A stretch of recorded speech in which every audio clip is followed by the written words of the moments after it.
లింగోద్భవం. సృష్టి ఆరంభంలో ఇద్దరు దివ్యమూర్తులు మాత్రమే ఉన్నారు. సృష్టికర్త బ్రహ్మ, సృష్టి రక్షకుడు విష్ణువు. ఒకరోజు వారిద్దరి మధ్య వాదన మొదలైంది. బ్రహ్మ అంటాడు, నేను ఈ జగత్తుకు ఆది, నేను లేకుండా సృష్టి లేదు అని. విష్ణువు, కాదు, నేను రక్షకుణ్ణి, నేను లేకపోతే సృష్టి నిలవదు, నేనే శ్రేష్ఠుణ్ణి అని. గర్వంతో అది వాదనగా మారింది. అప్పుడు అకస్మాత్తుగా ఆకాశం అంతా కంపించింది. దివ్యమైన ప్రకాశంతో ఒక అనంతమైన అగ్నిస్తంభం, జ్యోతిర్లింగం ప్రత్యక్షమైంది.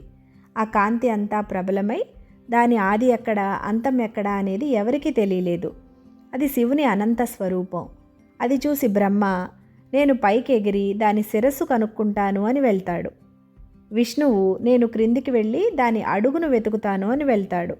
అలా ఇద్దరు వేల యుగాలు ప్రయాణించారు, కానీ ఆ జ్యోతిర్లింగానికి ఆది అంతం కనబడలేదు.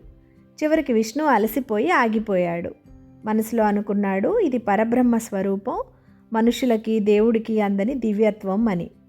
విష్ణువు పైకి తిరిగి వచ్చి ఆ అగ్నిస్తంభాన్ని తన కమండలంలోని పవిత్ర జలంతో భక్తితో ఓం నమః శివాయ అని మంత్రజపం చేస్తూ ఆ జ్యోతిర్లింగంపై నెమ్మదిగా నీటిని పోశాడు. అప్పుడు జ్యోతిర్లింగం మధ్య నుంచి మహాదేవుడు ప్రత్యక్షమయ్యాడు. భక్తి, వినయం, సమర్పణాభావంతో శివలింగానికి అభిషేకం చేసేవారు భవసాగరాన్ని దాటుతారు, శివలోకాన్ని చేరుతారు అని స్వయంగా చెప్తాడు శివుడు.